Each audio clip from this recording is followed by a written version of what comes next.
បាទជំរាបសួរបងប្អូនទាំងអស់គ្នាបាទថ្ងៃនេះខ្ញុំសូមមកធ្វើការបង្ហាញអំពីគម្រោង ONC Villa ជូនបងប្អូនទាំងអស់គ្នាថាតើឥឡូវនេះយើងដល់ណាដល់ណីហើយអាប់ដេតជូនបងប្អូនតិចទាំងអតិថិជនដែលគាត់បានទិញហើយនិងអតិថិជនដែលគាត់មិនទាន់ទិញដើម្បីផ្ដល់ជាទំនុកចិត្តសម្រាប់អតិថិជនដែលគាត់បានទិញហើយក៏គាត់អាចមើលឃើញឥឡូវតាំងពីកំឡុងពេលដែលគាត់ទិញកន្លះឆ្នាំមួយឆ្នាំពីរឆ្នាំមុនហ្នឹងតើគម្រោងបានអាប់ដេតអភិវឌ្ឍដល់ណាហើយផ្ទះគាត់បានរួចរាល់ហើយនៅហើយសម្រាប់អតិថិជនដែលគាត់អត់ទាន់ទិញក៏ជាទំនុកចិត្តដែរតែគាត់តាមដានមកយូរហើយថាកំតាំងពីមួយឆ្នាំមុនរហូតដល់ឥឡូវនេះគឺបានប៉ុណ្ណាហើយមានការអភិវឌ្ឍទីចម្រើនអីខ្លះសម្រាប់ផ្ទះយើងនេះគឺទំហំផ្ទះ7កន្លះ11បងប្អូនបាទទំហំដីគឺ10x20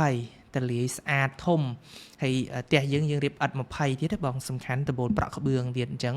វាជួយកាត់បន្ថយការលិចជ្រាបច្រើនមែនតើសឹងថាมันលិចមិនជ្រាបទេបងប្អូននៅ10 20ឆ្នាំក៏អត់អីដែរព្រោះអីដបូលយើងប្រក់ក្បឿងមួយជាន់ហើយនៅក្រោមក្បឿងហ្នឹងគឺយើងថែមស័ង្កសីមួយជាន់ទៀតបងប្អូនអញ្ចឹងឧមាថាបងនៅ10ទៅ20ឆ្នាំទៀតវាមានការប្រេះបែកលិចជ្រាបក្បឿងតិចតួចនៅស័ង្កសីមួយជាន់ទៀតធានាបងប្អូនណាมันជ្រាបដល់ពីដានឃើញនៅក្នុង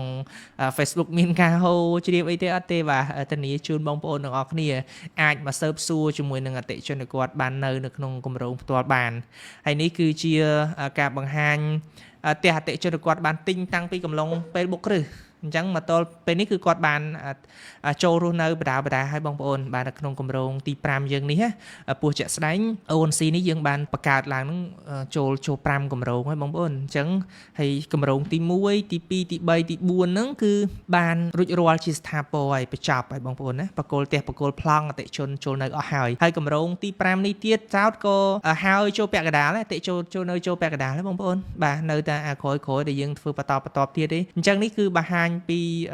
ទំនុកចិត្តក៏ដូចជាភាពទទួលខុសត្រូវរបស់ម្ចាស់គម្រោងដែលគាត់ពិតជាធ្វើពិតប្រាកដជូនអតិជនដោយត្រឹមត្រូវបាទស្របច្បាប់ 100% បាទបងប្អូនអាចមើលបានអតិជនចូលនៅហូរហែហើយសម្រាប់បរិយាកាសនៅក្នុងបរិយាយើងគឺដូចដែលបងបានឃើញយើងផ្ដោតទៅលើបរិយាកាសរស់នៅបែបថាស្ងប់ស្ងាត់ឯកជនស្រួលរស់នៅសម្រាប់ការជួបជុំ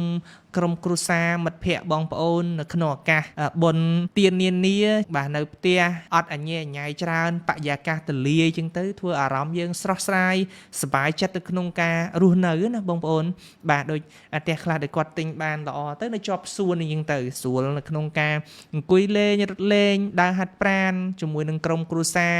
បង្កើននៅគេថាសុវត្ថិភាពទាំងផ្លូវកាយផ្លូវចិត្តក៏ដូចជាផ្ដល់នៅសុខភាពរឹងមាំជូនបងប្អូនទាំងអស់គ្នាបាទអញ្ចឹងផ្ទះមួយនេះគាត់ថាល្អទេបងប្អូនសម្រាប់បងប្អូនទាំងអស់គ្នានៅក្នុងការរស់នៅបរិយាកាសបែបនេះបងប្អូនចង់បាននៅក្នុងការរស់នៅដែរទេព្រោះនៅក្នុងផ្ទះវីឡាតូលយើងទាំងអស់នេះគឺយើងសុទ្ធតែជាប្រភេទវីឡាតូលទាំងអស់បងប្អូនយើងអត់លាយទេបាទយើងអត់លាយថាឥឡូវមកកម្រងហ្នឹងមាន4 5ប្រភេទអីចឹងទៅមាន4 5តម្លៃអីចឹងទៅអញ្ចឹងវាធ្វើឲ្យមានការលាយឡំច្រើនវាទៅជាអាណាធិបតេយ្យវិញបងប្អូនទៅជាច្រើនញ៉ែញ៉ៃវិញបងប្អូនតែយើងមានទីវេលាតូលទាំងអស់ហើយវេលាតូលនេះផ្ទះខ្លះទៅក៏មានដីធំអញ្ចឹងទៅបាទផ្ទះខ្លះក៏មានដីទូចទៅតាមតម្រូវការរបស់បងណាបងដែលគាត់មានលទ្ធភាពល្មមគាត់អាចមើលដីធម្មតាដីស្តង់ដារបស់យើងតម្លៃតែ2-10,000ជាងទេបាទតែបើលទ្ធភាពរៀងច្រើនតិចទៅគាត់អាចមើលដីធំដូចផ្ទះខាងមុខនេះគឺផ្ទះដីធំបងប្អូនបាទអញ្ចឹងផ្ទះដីធំនេះអាចមានតម្លៃចាប់ពី5-10,000ជាង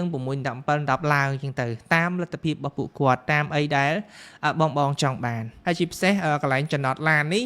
បងអាចចតឡានបានដល់តែ2គ្រឿងហ៎ពួកអីនេះដោះស្រាយបញ្ហាចំណតឡានរបស់បងព្រោះ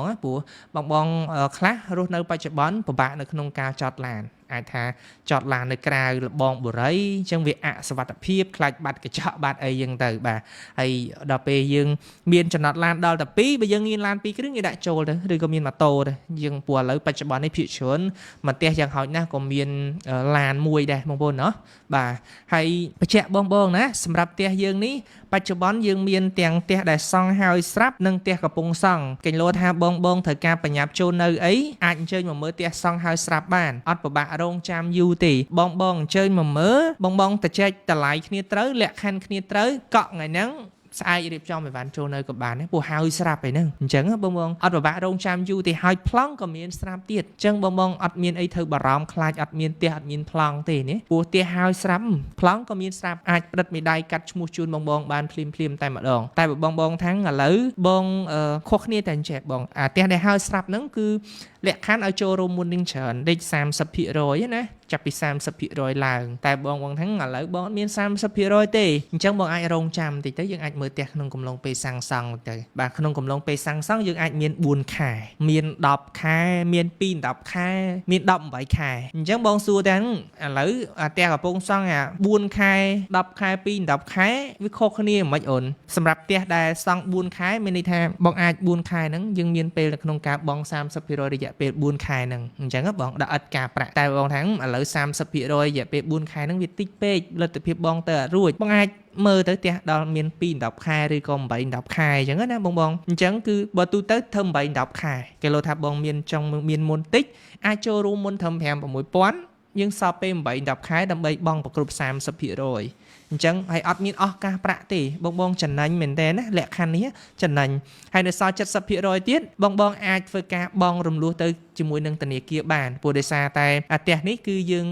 ម្ចាស់បរិយាគាត់កាត់ប្លង់រឹងជូនបងកាត់ទៅឈ្មោះបងតែម្ដងណាអញ្ចឹងគឺយើងមានប្លង់រឹងស្រាប់យើងអត់បារម្ភខ្លាចធនាគារឲ្យទេឲ្យតែ credit បងប្អូនបាទមានប្រវត្តិនៃការបង់ណាល្អ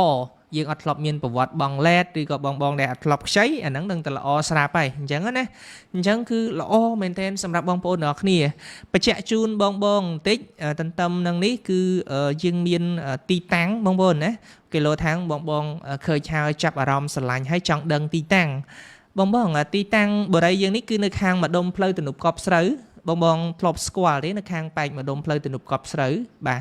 នៅនេះគឺយើងនៅក្បែរជាមួយនឹងមន្ទីរពេទ្យតេជោសន្តិភាពផ្សារដើមកោជាមួយនឹងខាងពលានហោះពោធិ៍ចិនតុងនិងផ្លូវលបឿនលឿនភ្នំពេញកំពង់សោមយើងចូលតាមម្ដុំវត្តភ្នៀតបងប្អូនណាផ្លូវ40ម៉ែត្រងាយស្រួលចេញចូលធ្វើតាណាឡើងចុះមែនតែនទលាយណាបងស្រួលធ្វើតាណាឡើងចុះយប់ប្រលប់អីយើងអត់ពិបាកខ្លាចកកស្ទះចរាចរណ៍ទេអញ្ចឹងណាជាពិសេសខ្ញុំចង់ឲ្យបងអាចបើសិនជាមានពេលអាចអញ្ជើញមើលនៅក្នុងនេះខាងមុខនេះដោយសារយើងឥឡូវហ្នឹងកំពុងតែបើកនៅទីតាំងថ្មីប្លុកថ្មីព្រោះទីតាំងដែលខ្ញុំបង្ហាញជូនបងនេះគឺយើងលក់សល់តែ7 8ផ្ទះទេណាញ៉ានៅក្រោយគេលោកបងថាចង់បានទីតាំងថ្មីប្លុកថ្មីអញ្ជើញមកបងនៅឥឡូវយើងចាប់បានបើកនៅប្លុកថ្មីឯងបាទកម្រង QB បងប្អូនណាត្រូវការមកមើលទីតាំងមុខគេអញ្ចឹងបងហើយចង់បានដីធំទលាយដោយផ្ទះអតិជនបាទនេះផ្ទះអតិជនគាត់យកដី2ប្លង់អីបាទគឺយើងមានណាបងតម្លៃ2ប្លង់ចេះអាចខ្ទង់8-10 ម៉ឺនជាងឯទេអាចទៅចែកចរចាទៅណាបាទអញ្ចឹងល្អមែនតើអញ្ជើញបងប្អូនណាហើយបើបងដែលមើលការ live នេះហើយថាស្រឡាញ់ពេញចិត្តចង់ជ្រាបច្បាស់បាទអាចទុកលេខមួយខ្សែមកបងអាចតម្លាក់ជាលេខទូរស័ព្ទមួយខ្សែបងអូននឹងឲ្យក្រុមការងារគាត់ធ្វើការតំណតំណងផ្ដល់ព័ត៌មានលម្អិតជូនបងទាំងអស់គ្នាឲ្យជ្រាបកាន់តែច្បាស់តែម្ដងឬក៏មានទី Telegram ក៏បានដែរដើម្បីឲ្យបុគ្គលិកគាត់តម្លាក់ Google Map ឬក៏ព័ត៌មានជូនបងនៅក្នុង Telegram តែម្ដងអត់ពិបាករងចាំយូរទេហើយនៅនេះបងប្អូនមួយទៀតមិនបាច់ភ័យខ្លាចលិចជ្រាបអីទឹកអីទេបងប្អូនហើយដីតំបន់នេះថាដីខ្ពស់ហ៎បងដីខ្ពង់រាបដីទីទួលតែម្ដងនៅម្ដុំនេះបងប្អូនអាចបងអាចស៊ើបសួរជាមួយនឹងប្រជាពលរដ្ឋនៅនឹងបានណាដើម្បីព័ត៌មានកាន់តែច្បាស់ពួកនេះដីខ្ពស់ហ่าតលាយណាបងមើលទស្សនវិជ្ជាបរិយាកាសទៅបាទគឺគួរឲ្យចង់រស់នៅមែនតើហើយនេះគឺសកម្មភាពជាក់ស្ដែងយើងថតនៅក្នុងគម្រោងណាបើសិនគម្រោងជាប់គាំងគម្រោងមានបញ្ហាគម្រោងអត់ដើរអីមិនបារម្ភទេបងមើលជាក់ស្ដែងណាគឺអត់មានសកម្មភាពអ៊ូអអអញ្ចឹងទេបាទឃើញជាងបាទរៀបចំធ្វើសាងសង់អ៊ូអអញ្ចឹងគឺមានថាគម្រោងគឺល្អគម្រោងមានដំណើរការមានចរន្តនៅក្នុងការសាងសង់ត្រឹមត្រូវច្បាស់លាស់ជូនបងទាំងអស់គ្នាបាទដូចផ្ទះអតិជននេះគាត់ផ្ទះកែងបងមើលផ្ទះកែងផ្ទះនេះខ្ទង់ប្រហែលជា 4-5 ខែទៀតរួចរាល់ហើយដូចផ្ទះកែងសងខាងនេះ 4-5 ខែទៀតរួចរាល់គឺគាត់អាចចូលនៅបានអត់ពិបាកនៅក្នុងការរងចាំយូរបន្តទៅទៀតទេបងមើលផ្លូវទលាយផ្លូវរបស់យើងនេះផ្លូវ8 ម៉ែត្របងណាផ្លូវ8 ម៉ែត្រអានេះសម្រាប់ផ្លូវទូជាងគេគឺ8 ម៉ែត្រ 10 ម៉ែត្រ 2 10 ម៉ែត្រហើយសម្រាប់ផ្លូវ8 ម៉ែត្រនេះគឺ8 ម៉ែត្រតែសាច់ផ្លូវណាបងនៅចំហៀងយើងសល់ចំណុចផ្លូវពីមួយខាង1 ម៉ែត្រ 1 ម៉ែត្រទៀតណាអញ្ចឹងវាបានឡើង10 ម៉ែត្រដែរផ្លូវ8 ម៉ែត្រយើងវាបាន10 ម៉ែត្រដែរមិនមែនថា8 ម៉ែត្រហើយធ្វើលបងផ្អឹបបាត់ទេណាអ chẳng 7 mét pin mới tới chừng yết tại đập bây giờ anh chỉ bàn tha plug 10 mét của bạn đấy tôi chừng cái từ ly vào phần năng mong rồi nè tiết cứ miền tận nơi ONC Villa tê và mò để trong bán chơi mà mơ nơi ONC Villa hay bông mưa tia hạ mùi ôi mưa ta scum sky á mùa tia ní nhưng vậy ta bong lọc khơi đào mơ nơi trong Phnom Penh tia mùi ní và phần ní ta lại mình có pay mơn chiêng từ sam sập mơn này rồi có ồ hạt đục mặt đông nơi khang ai bong mặt đông sàn sốc rồi còn mặt đông ion này chẳng đấy bà mà pay mơn chiêng sam sập mơn tẹt lại đo sai sập mơn điệt tại bên nơi cọp sợi dương ní mà đông cọp sợi dương tập pin đọc mơn chiêng ấy hay nắng sầm đập tẹt stong đa dương đây thôm anh pơm vậy đọc ấy chẳng thử bong hai ní nhung thọt bà hai bong tẹt nhiều để quạt tình hai bong ơi bà sạch á hay ban tẹt môi ní cứ đây sọc tay mà đong sầm đập krom cru xá nè chẳng sầm đập bong ngọc ní nè bà sân chia sải pin chặt chắp ở một tẹt một villa cái đôi chỉ bạ già ca run nơi bài ní anh chơi một mơ nơi ONC Villa bán nâng tụ bàn mà là tẹt nó không cái đây sầm mày rồi bong tầng ngọc ní tay mà đong hay complex bà miên sầm nô chấm ngó ấy ai tẹt lẹ chỉ lấy tua sạp mặc xài mới đâm bay ơi krom cái nghĩ ban bắt đầu pom bị làm ật bà ở côn trán